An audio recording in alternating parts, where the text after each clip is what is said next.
Well, good. Voice-activated doors. Sound interesting?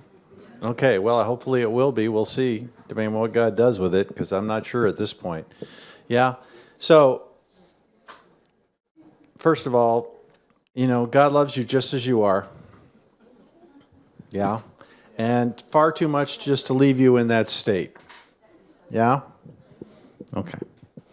So, there's a process, and for a lot of the faithful, it's kind of salvation, and then at some point, whoop, we're out of here, right? And this messy middle in between. But God has a plan for your life to develop you, right? And He's got to move you from salvation into a point of being thoroughly saturated by the Spirit. And then He's got to move you further so that you become a superconductor of who He is and how He moves. How many of you want that? Okay. How many of you know it takes time? Okay, yeah. But there is a process by which He wants us to move in that. And there's a process by which then He wants to cycle us back again and again, right? Because there's always more. You've got to pick up your cross. How often? Daily, right. And Paul says, be filled is a present tense, being filled with the Spirit, right? Not with new wine. And so Peter Wagner says, I've been filled with new wine. I know how long the effect is, and I have to have more the next day if I want to really be filled, right? Same with the Spirit. So this process goes on, and it all fulfills this, but we all with unveiled faces, say unveiled faces. Beholding as in a mirror the glory of the Lord, are being transformed into the same image from glory to glory, just as by the Spirit of the Lord. Is that a good news thing? Okay, yeah. I mean, I want to have you turn to somebody next to you and say, it's a good thing you're being transformed. Yeah, it's a good thing, right? You don't want to stay the way that you were before. What's interesting is that God not only does this as individuals, but there's something within the body. Salvation really is quite focused on the individual, and this is where too often people just get stuck in that loop. As we move into saturation, it's really about becoming the body, okay? Because now in that saturation, by the connection of the Spirit, there's more that we do. 1 + 1 is not just 2, it's multiplied, okay? It comes expounding. And then the superconductor is part of what you all were part of tonight, is about hosting the presence as the body is gathered, right? Just more and more amazing. And this, again, kind of works with the marriage model when Jesus and God in Genesis and Paul all iterate that a man shall leave his father and mother, a woman leave her home, shall unite, shall be joined, and the two shall become one flesh. And it's really about leaving, it's then about cleaving, and it's about the process of becoming one and fulfilling John 17. Lord, I pray that they would be one as we are one. And so that very same process, God says, look, I need to make sure you're doing this all the time, not just happenstance. And so what I'm going to do, I'm going to anchor it in time. In the first month, the third month, and the seventh month.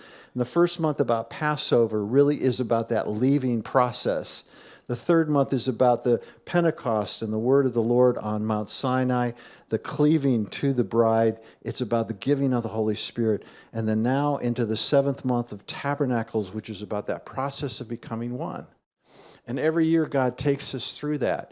And for some folks, it's a little confusing. It's like, wait, I don't understand. You're doing this Hebraic stuff and everything. But it's a pattern that God walks us through so that we will grow more and more. And it's why He says, look, don't forget. Don't forget. Don't forget. That's why these are three major feasts, Passover, Pentecost, and Tabernacles, because it was the times when He required all of His people, men over 20 at least, to come up to Jerusalem and to worship Him. So they remember. And then you go back up again the next year because you got more to remember. There's more areas you've been set free. There's more where you need to be saturated. There's deeper areas becoming one, just like with a marriage. And if we didn't have enough of an example in that, He set that same thing up in the tabernacle. Robert Heidler was the first one I saw do this. It's fascinating.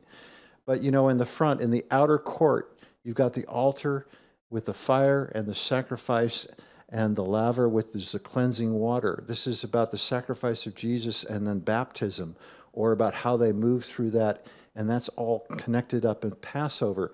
But too many Christians will just hang out there. It's good you're not out here, but too often in the outer courtyard. And we're supposed to keep going into the inner courtyard.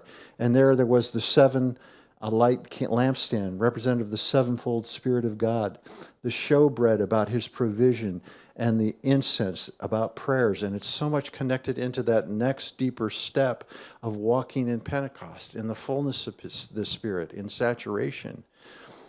And again, a lot of believers will stop there. Hello.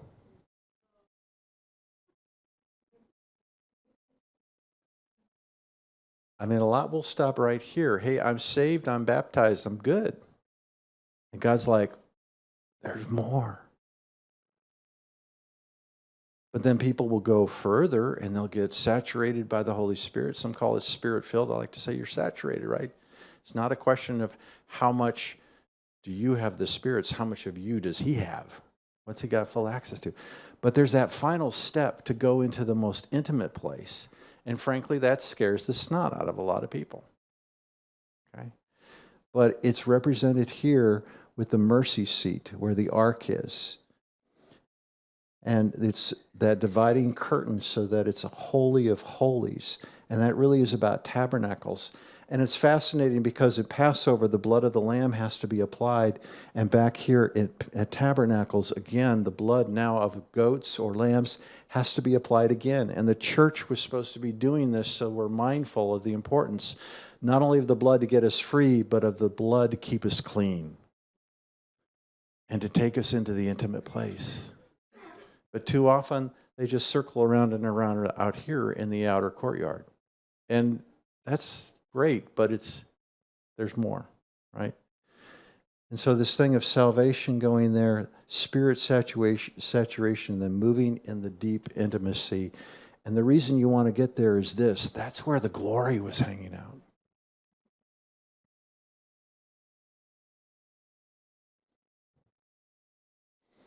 And so now we're into an area called the fall feasts.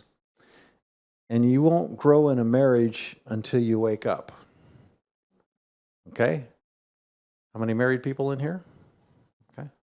If you just go along with the same thing all the time, you're in danger, right? And so that is the Feast of Trumpets. And I got thinking, some of you downloaded this little thing on there so you could hear the shofar each morning. I listen to it each morning from the first of Elul through the Day of Atonement. And it's easier if I just play it here, I think.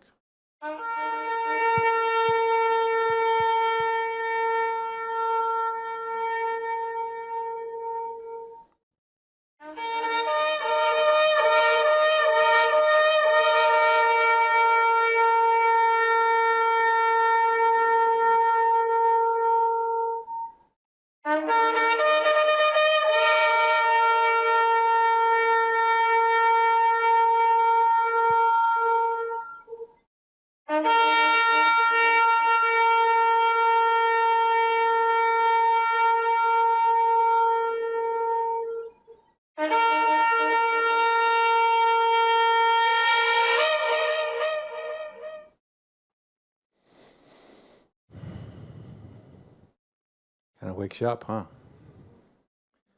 It's set to do that in a deep way into our spirits, not just our minds. But it triggers the fall feasts on the first day of the 7th month, the month of Tishri, where we're in. But the deep walk of intimacy means you got to wake up, but then you've got to consider, and we're now in that, the days of awe. And then it moves into atonement. There's the barrier there, the veil, and that transparent intimacy. And then afterwards it is about dwelling together and moving forward in it. But the question remains about, and by the way, the timing. So this was last Saturday. Say Happy New Year. Happy New Year.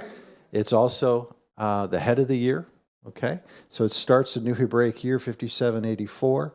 The Day of Atonement is coming up this Monday. And then Tabernacles begins a week from Saturday on the 30th, okay? And that's just an ongoing party. That is just one big, big party. I mean, that is a time where you are commanded to rejoice, folks. That is the bottom line command of that. Rejoice. Have fun.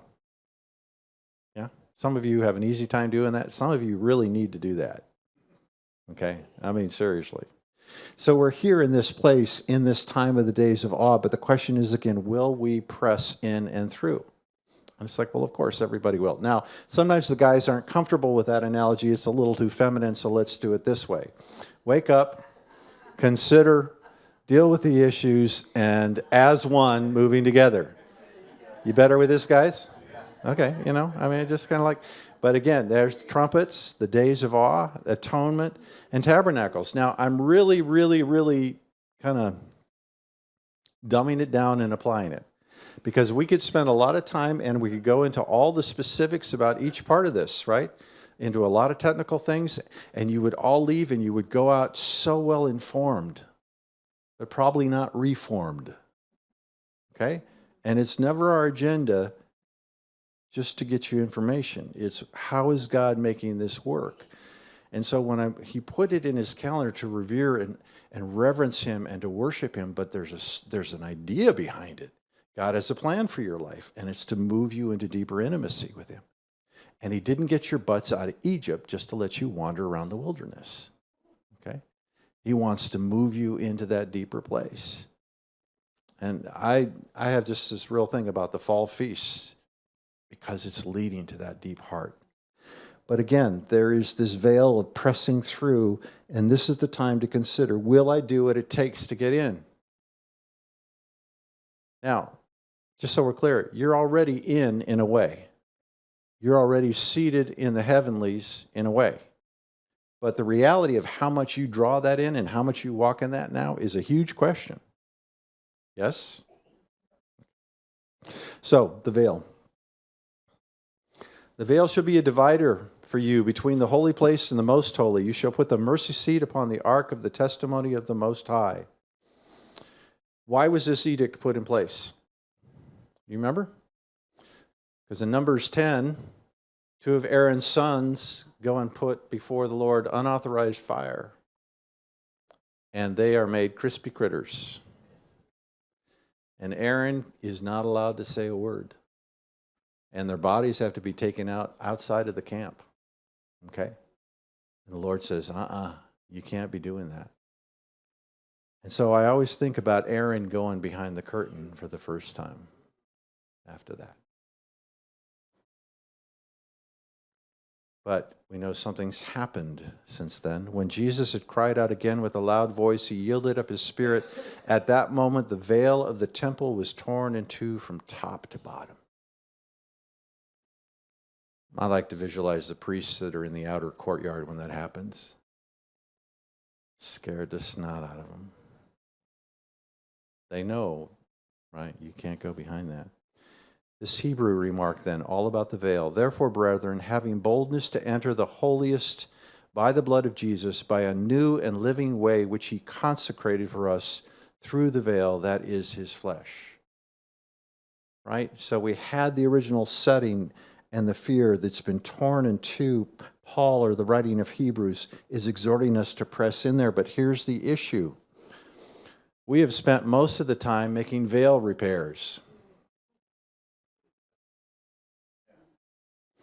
Why do we want to create barriers between him and us? Have any of you done any of that? Any of you stitched up the veil? You're kind of like, okay, am I being a little too symbolic here? What that means is that that breaking into that deep intimacy and all that glory has been ripped open. And a lot of times we're just like, okay, I'm just not sure I can deal with that. What are we afraid of?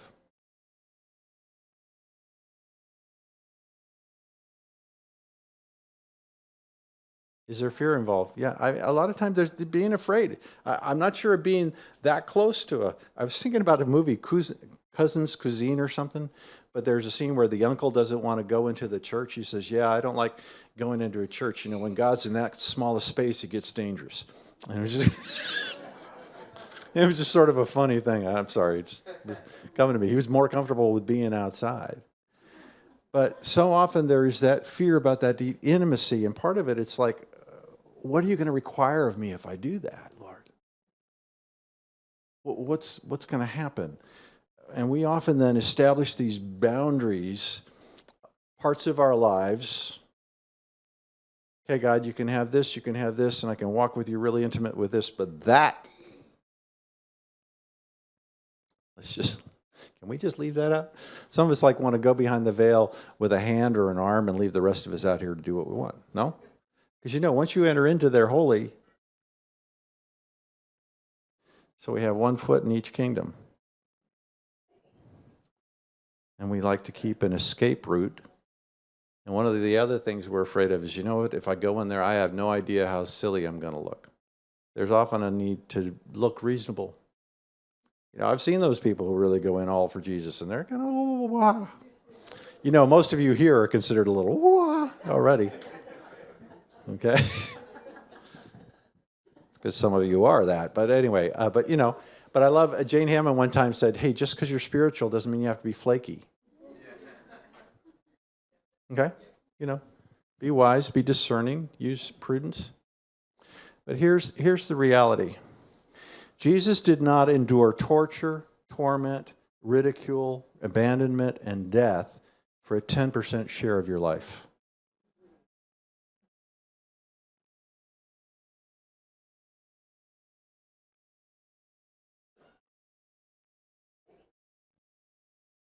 Right?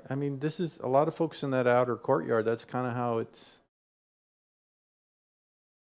He deserves more than 10% of our attention, 10% of our love, 10% of our heart, and 10% of our thoughts. And the question just is, are we all in? Did he go through all of that? He gave that all. He was the first fruit offering and laid it all down for what? 100% of you, right? No parts hanging outside the veil. Everybody coming inside. So this question remains, though. Will the bride draw near through the veil or just remain in the courtyard? Okay? And folks, I'm telling you, there's always more intimacy. Those of you who are married, you know that intimacy is more than just physical. Okay? It's connection. It's communication. There's always more. Hello?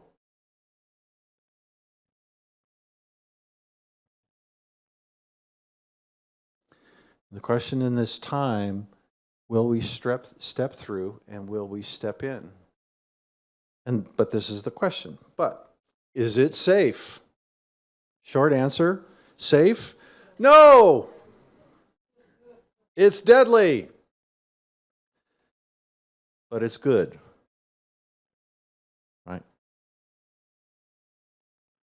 It's not safe because when you go in, things are going to change. Things are going to shift. Things are going to get exposed. Things are going to get revealed.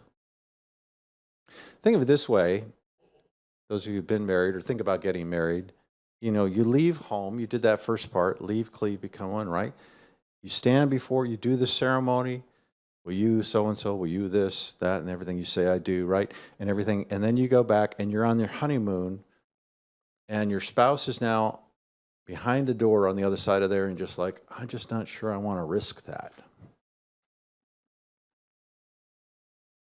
That's a lot of vulnerability. That's completely as I am. No. Right? We had a friend who was married for years and then got divorced, and I was shocked.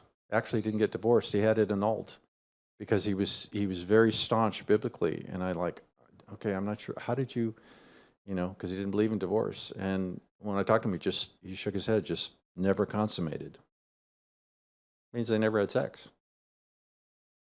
Okay, wow. But see, there's a lot of folks that will come into connect with Jesus, but then they'll never go into that more intimate place. And Jesus didn't die just to get him into the outer courtyard. Looking for 100%. And so, Aaron, again, think about Aaron trying to go up to this, but there were all sorts of things on the Day of Atonement. Aaron could no longer be wearing the fancy garb. He had to be wearing a simple white garment. What does that speak to us? Well, it talks about no pretense, no posing, no fluff, and no bull. Hello? So any of you think you got to get your act together before you walk into deeper intimacy, just cut it out. That ain't going to help. You go in no pretense, Lord, just as I am, all broken and bleeding and confused and scared to death. There are people very scared on their wedding night, okay? Because there's an intimacy factor there and a vulnerability. But God's like, it's okay. So Aaron had to wear just pure white. Then he had to go in with a screen of incense. And again, I like to think about him, probably sticking his arm under the veil and just kind of just getting a good cloud there. Because the idea of the cloud of incense was so that he did not see the mercy seat in the full glory. I think, hey, Aaron, you going to go in? Yeah, in a minute. Aaron, you've been there for 2 hours. Yeah, I'm getting it done. Walks in, can't see it. Anyway. But the screen of incense was literally to guard his life, right? And then, of course, he's got to bring the blood. He's got to bring the blood. He's got to bring the blood to cleanse the defilement. And the funny thing, if you read in the details of it, Aaron, for his sins and his family, has to bring in a bull blood. Okay? There's all this stuff. That's a big animal. But to deal with all of Israel, he's got a goat. And I always just thought that's kind of funny. It says, for those of us in leadership, okay, right? The closer you are, the more you probably have to have a bigger covering, right? And so why was all of this? Because just the very clear reason, there was glory in there. And what's interesting, in this 7th month is when they dedicate the temple. Solomon dedicates the temple. Some of you got the ping and read it. All the men of Israel assembled with King Solomon at the feast. That would be Feast of the Atonement, Tabernacles. Ethnaim, which is the 7th month. That's the other way of saying Tishri, okay? So all the elders of Israel came, and the priests took up the ark, and then they brought up the ark of the Lord, the tabernacle of meeting, and all the holy furnishings that were in the tabernacle. The priests and the Levites brought them up. Then the priests brought in the ark of the covenant of the Lord to its place into the inner sanctuary of the temple, to the most holy place, under the wings of the cherubim. And it came to pass, when the priests came out of the holy place, that the cloud filled the house of the Lord, so that the priests could not continue ministering because of the cloud.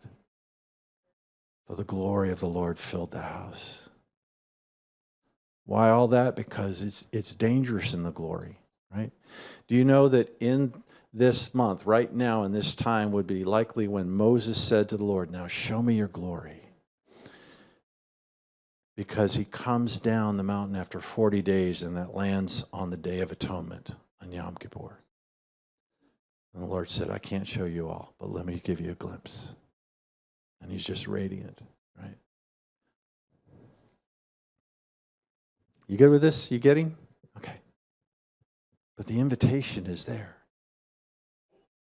He died so that you would have access, not so you'd stay out there. How much of you does he get? And so I love, the whole thing is really dramatic when you think about it in terms of the tabernacle out in the middle, and millions of people camped out in there, and they know the day has come. And Aaron walking, and he's got this white, 2 goats get led down, and they do a lottery kind of thing right there and cast for these 2 goats. And the one is going to get to live, and the one is going to die. One's going to end up carrying all the sin. One's going to cleanse the sin. One will have a life that is endured, and the other will have a life poured out. One is going to be separated forever. The other is going to be forever presence in the presence, but not alive by the blood, right? And Jesus has really shown in both, right? That he was taken outside the town. He bore all of our sins. Part of what would happen is that Aaron would put his hands, both hands, on the head of the goat, and he would confess all the sins of the people. I'm not sure how long that took him. Talked about that. We could do that here. But given who's in the room, I'm not that young. Be that long. But here's something that's interesting. I think, in a way, these 2 goats can represent our choice. We can choose to be separated from the presence and the community. Or we can choose to die and enter into the presence. There really is that kind of choice, okay? What do I want to do?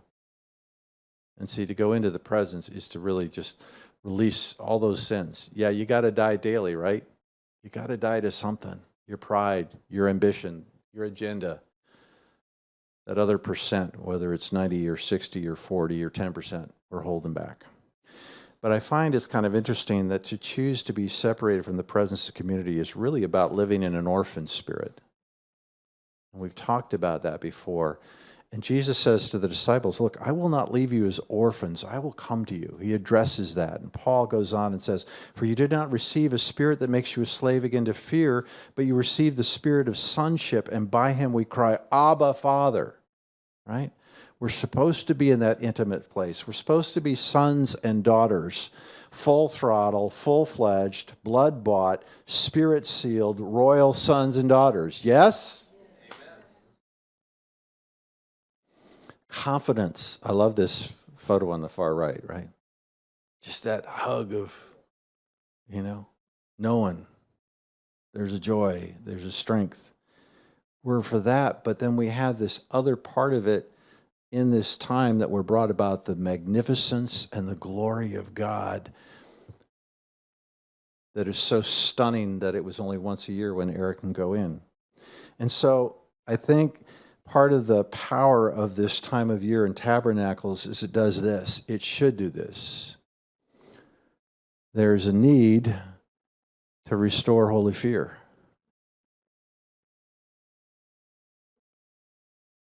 Yeah, and I was talking with the men at the crash, and we were talking with the inmates in the prison this last week about that. Just some quick references in terms of fear. The fear of the Lord is the beginning of what? You know that one by heart. Solomon said, now all has been heard. Here is the conclusion of the matter. Fear God and keep his commandments, for this is the duty of all mankind. I love this. The fear of the Lord is a fountain of life. A fountain of life. How many of you want a fountain of life? Okay. Turning a person from the snares of death. And then Jesus, though, lays this little zigger in there. Do not be afraid of those who kill the body but cannot kill the soul. Rather be afraid of the one who can destroy both soul and body in hell. Okay. We could use a little dose of holy fear, right? Here's some others. And now, Israel, what does the Lord your God ask of you but to fear the Lord your God, to walk in obedience to him, to love him, and serve the Lord your God with all your heart and with all your soul. And the fear aspect is part of loving God. This is the culture has a hard time with this. We spend so much time of talking to people about do not be afraid. Don't be afraid. Don't do that, okay? We don't understand that it is an integral part of love when that person is worthy of highest love. A lot of you love your cats or your dogs or maybe your kids or something like this. And maybe you're afraid of them, I don't know. The cat. But there is a dynamic of the love of God has to be connected to the fear of God. Or you're loving a God who is not worthy. I'm sorry, I don't know what else to tell you on that. We got Jesus kind of meek and mild, Jesus the guru, Jesus the everything's fine, just whatever. And we miss sometimes that. If any of you have gone to a basilica, they're a particular kind of architecture of a church. And one of the things that they have when you enter in on the big dome on the back is a picture of Jesus, and there's like fire in his eyes. And it's pretty intense. This ain't him with the little shepherd's crook and looking all soft. This is him going, and you come in and you are aware that he is at the center of the universe and he is the pivot of it all. And no matter where you are in your walk, that there is a question you're going to have to answer. What about his sacrifice? It's a little intense, but it's part of the side. Fear the Lord, you holy people, for those who fear him lack nothing. Interesting. If you're struggling with lack in somewhere, I would dial you back into this. How are you maybe not rightly fearing the Lord? Continue to work out your salvation with fear and trembling, for it is God who works in you to will and to act in order to fulfill his good purpose. Wow, that one throws a lot of people. A lot of pastors don't even want to teach on that one. Wait a minute, what about security? And there's something here that we're supposed to have. But here's the issue. How do we hold these two things in tension? The fear of God and the awe, and the spirit of sonship and total freedom and abandonment. And so again, it's one of these areas that I believe it's like the grace and truth model we've talked about before. Years ago, God showed me from the scriptures in the first chapter of John, the Word became flesh, full of grace and truth, and later, for the law was given through Moses, but grace and truth came through Jesus Christ. That these were two ends of a live wire, the grace and the truth, and the only way you're going to get lit up is to be able to handle both of them at the same time. You have to hold them in tension. And there are people in congregations where it's grace, grace, grace, grace, grace, grace, grace, grace, grace. Whatever the hell you want to do, don't worry about it. It's grace. It's covered. It's covered. Other, it's truth, truth, truth. Oh man, you didn't genuflect right there, buddy. Sorry, you know what I'm saying. And it's like, no, you got to hold both. I think this dynamic is similar with sonship and the fear of God. I think it's something where we have to hold these things in tension. Okay? Because my sonship has tremendous value because of the awesomeness of God and the fear that is due him. But my fear, how I revere him, has to be tempered with the fact that I'm in relationship as a beloved son. Hello? And I can't just grab onto one or the other. Is this, hello? Some you get, some not. So here's the question. Is it easy to do that? Well, generally, no.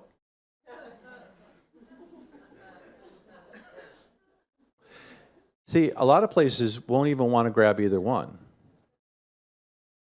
Okay? It's the country club model of churching.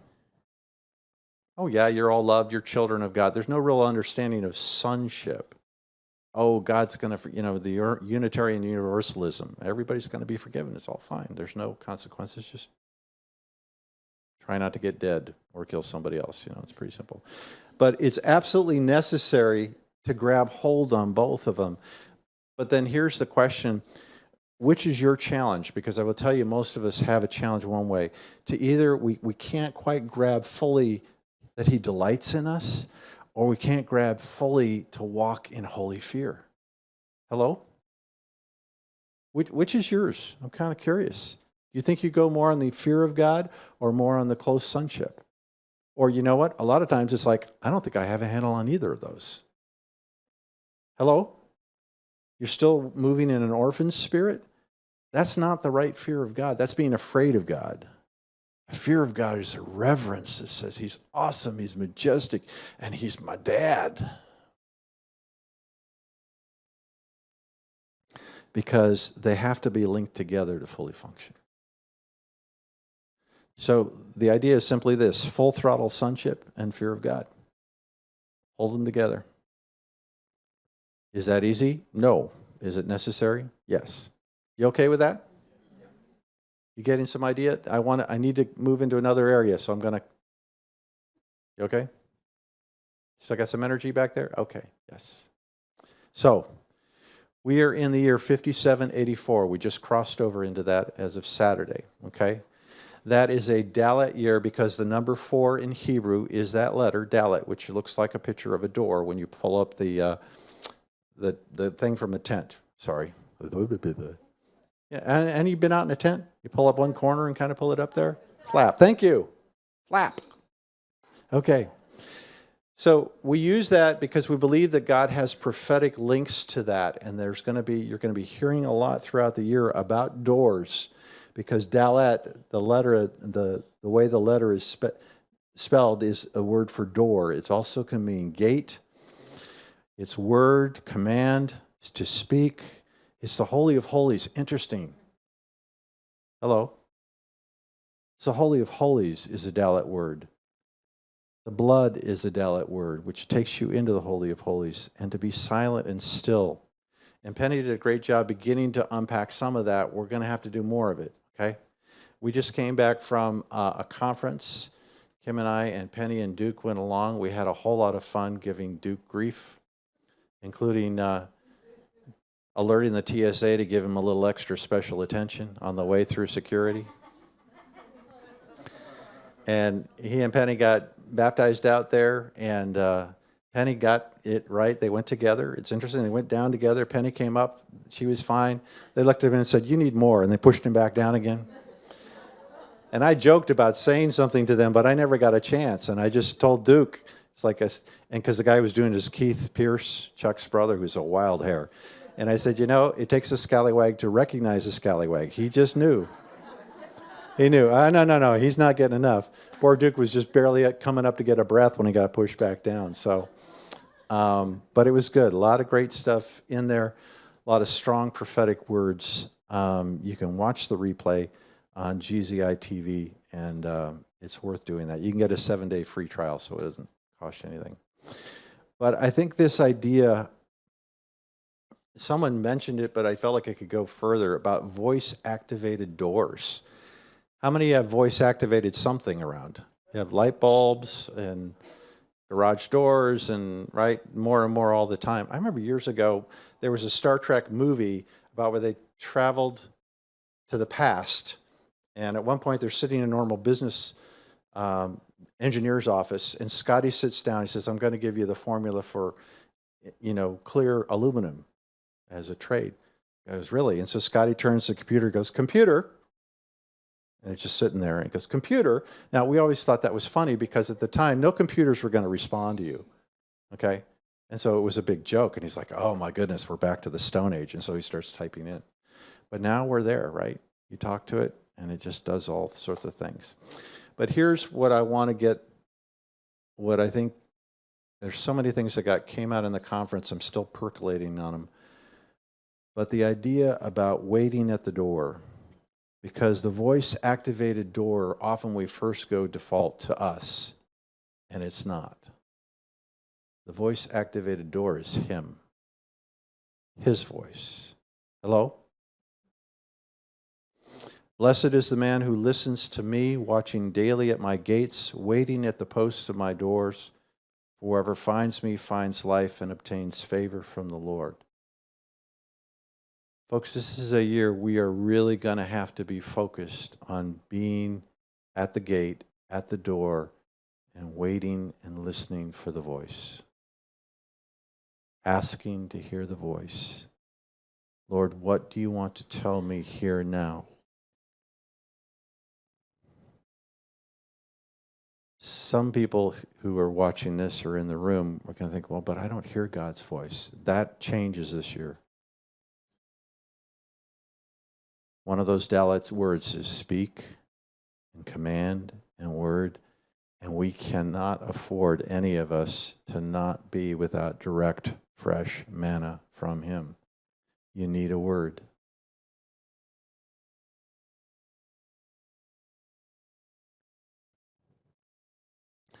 How about this? The Lord confides in those who fear him. He makes his covenant known to them. How many of you are one in whom God can confide? Why not? I no longer call you servants, because a servant doesn't know what his master is doing, but I have called you friends, because everything I heard from the Father I've told unto you.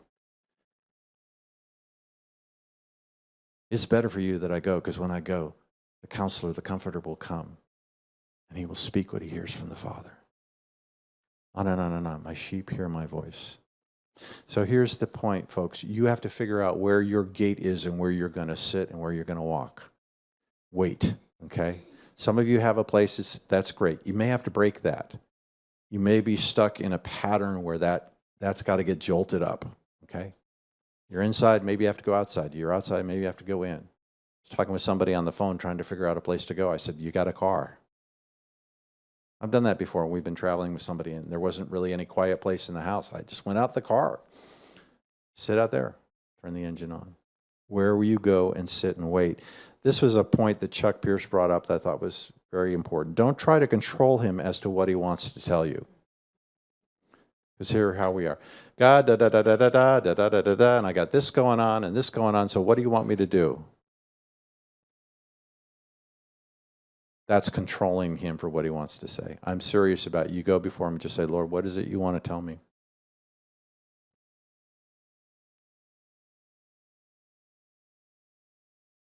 Before I came down, I was getting some time with him. I said, Lord, I don't know if this is just kind of a mess. I don't know that I feel this is really together. And I said, what do I need to hear from you now? And he says, be my river. Connect my heart to my people. Wow. Not sure what that means. So he began to tell me a little bit about that. A river is available. It doesn't grab anybody. They choose to get in or not. And it'll take them from where they were to where they need to go. Okay. But see, it was freeing. I'm not quite sure how to be a river, but okay. Be a river. Hello? We need revelation for the day. You need to know what's going on. This part, Norma Sarvis, we've known her for years. She's connected. She lives in Israel along with her husband, has a ministry there. And so she's spoken many times at the conference. She did this very short piece on the last morning of it for First Fruits for the 7th month, and just talked about this still small voice. And it comes from this passage you probably know fairly well from 2 Kings. This is when Elijah, right, had been running from Bathsheba, right? Had gone, Bathsheba, go, Jezebel. That was okay. Had been running from Jezebel, was scared, was upset and everything else. And he finally gets up to Horeb, the mountain of the Lord. And the Lord speaks to him and says, go and stand upon the mount before the Lord. And behold, the Lord passed by, and a great and strong wind rent the mountains and broke in pieces the rocks before the Lord. But the Lord was not in the wind. And after the wind, an earthquake. But the Lord was not in the earthquake. And after the earthquake, a fire. But the Lord was not in the fire.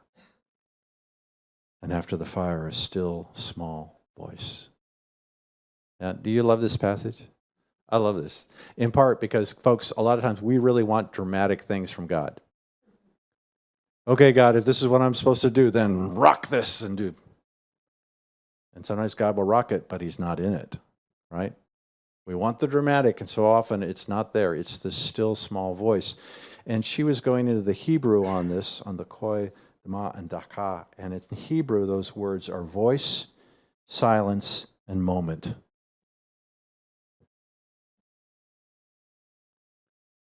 Place and time in when you're silenced, his voice will speak, and it's in that moment you have to grab hold of it. Hello? That brief moment. Chuck said there will be a moment when you must step through the door. Okay? So I got thinking, and then he made a brief statement. He said, it's kind of like a revolving door. How many of you have had an episode with a revolving door? Okay. And have you seen this series called Extraordinary Attorney Woo? It's on, I think, Netflix. It's a Korean thing, and so it's got subtitles or it's dubbed over. But anyway, we heard it was recommended, so we watched it, and it was really rather engaging. It involves this woman who is a brilliant autistic lawyer. And because she's autistic, she's a little bit awkward. She has this photographic memory, right? Can remember everything and down to the detail and synthesize things together, but a little bit quirky. And one of the things with somebody dealing with this level of autism is it's very difficult to literally cross the threshold of a door. They have to develop kind of a pattern and a rhythm. And it would show her when she came to just a normal door doing kind of a 1, 2, 3, and then stepping over. It's a learned thing that they have to get through, right? Not an easy thing. And apparently this woman, the actress, studied very intently people that had autism to understand it. But then you get this funny episode where she gets hired. She's going to this law firm, and the very first day, the front door is blocked, and she's got to go through the revolving door. And so this is part of the adventure that she goes through. And it's just not easy. And yeah, it finally gets in, but then ends up going out on the other side. And it's very troubling. And so, like her, there is a moment when you need to enter into it, right? How many of you entered into a revolving door that was moving, right? And you have to watch it. You look for your moment, correct? And you step in at the right times. You step into the right place. Same kind of idea. Paul said, "But I will tarry in Ephesus until Pentecost, for a great and effective door is open to me, and there are many adversaries." You see, that first statement, "I'll tarry in Ephesus," there is a great and effective door. I'm going to stay there. There's a timing issue, and I know there are adversaries there. There's the time. This is a year of tremendous opportunities in the midst of the battle, okay? The doors that you are supposed to walk through move you into new terrain. She had to move through that door in order to take territory into her workplace. Same idea. How critical is timing? I was thinking about this, about the 10 bridesmaids. While the 5 girls were out buying oil, the bridegroom appeared. Those who were ready and waiting were escorted inside with him and the wedding party to enjoy the feast. And then the door was locked. How many of you missed a door? Timing. Okay? But see, if we're listening to the voice, okay? Voice, still, moment. Okay? Stepping through. It's making some sense? Is it too vague? It's going to come back again to where will you determine? And folks, please, let me encourage you, make a decision. I will sit before you, Lord. I will wait at whatever gate you show me. He's shown me mine as far as, and it's not necessarily a physical place. What is the picture he's going to take you to? For me, he showed me a place in my heart, only my heart was, he told me he had expanded my heart. It was like this warehouse.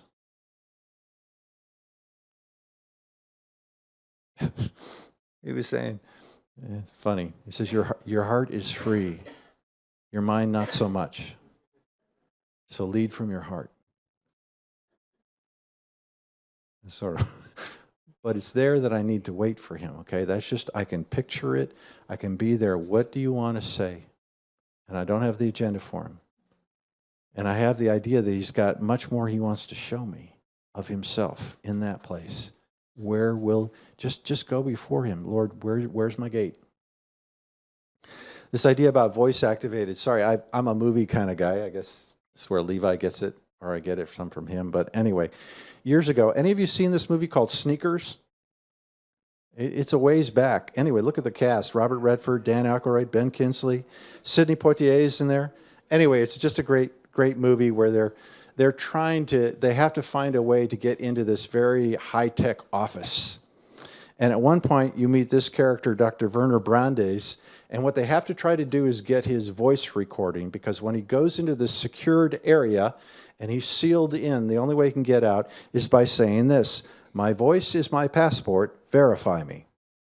And the computer verifies his voice print and lets him in, okay? My voice is my passport. Now, that's what he says as a character. We have something that's a little bit better. Your voice is your address in the spirit, Scotty Schaefer.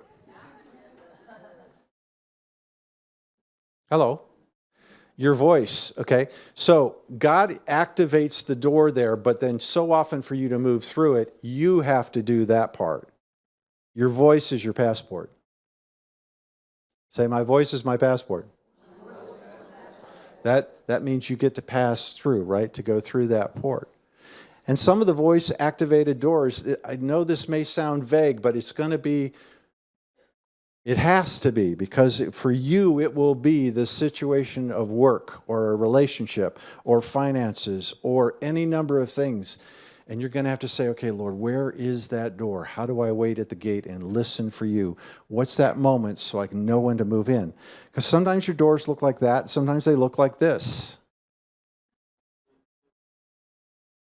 Usually you prefer this, but sometimes it's this. And you're going to have to discern, okay? Just because there's fire on that door, okay? Trust me, if you're going to go behind the veil, do you think the glory wasn't leaking out around the edges somewhere? Don't back up. Chuck talked about you're going to have discernment in this year. Not all chaos is something the enemy's throwing at you. Sometimes it's God working in there. You're going to go, okay, I'm stepping through that. Norma made a point saying that that still small voice will often come in the midst of the fire, the earthquake, and the wind and the storm and all that. That's when it'll come. In the midst of the crisis with one of your kids, in the midst of a crisis with a parent, finance, that's when, if you will just be still. And sometimes they look like this. Door? What door? What door? Yeah? Any of you have this kind of feeling? Okay. You know, but if we will watch, if we will wait, if we will listen and look for the moment, and then we speak.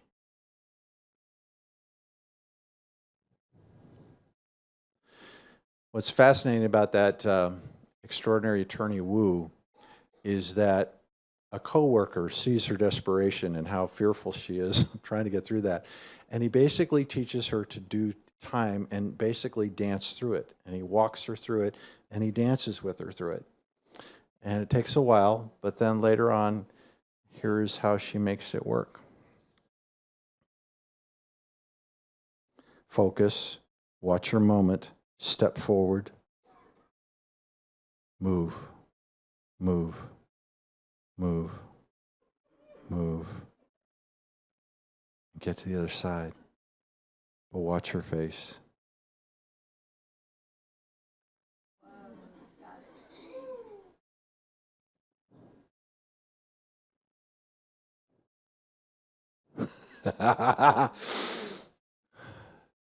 You see, when you stay in movement with the Lord, there is this amazing thing, and she aligns in time, she steps in, she steps through, and there's this delights in advancing.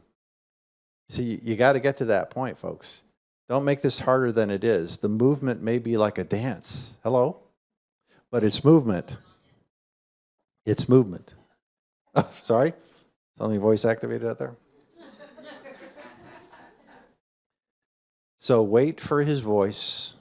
Move in the moment. Release your voice. My voice is my passport.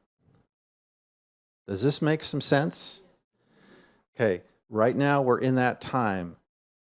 Yom Kippur, the Day of Atonement, okay, is coming. Just be aware of that. Choose that, Lord, I want to go into more intimate waters with you. I may be frightened by that. It feels a little, I'm not quite sure what to do with it, but I need more of you. I know you died to bring me into that place and not leave me in the outer courtyard. I want to give you 100%, not 10%. That's the part we're in right now. We'll talk about tabernacles probably next week as we step into that.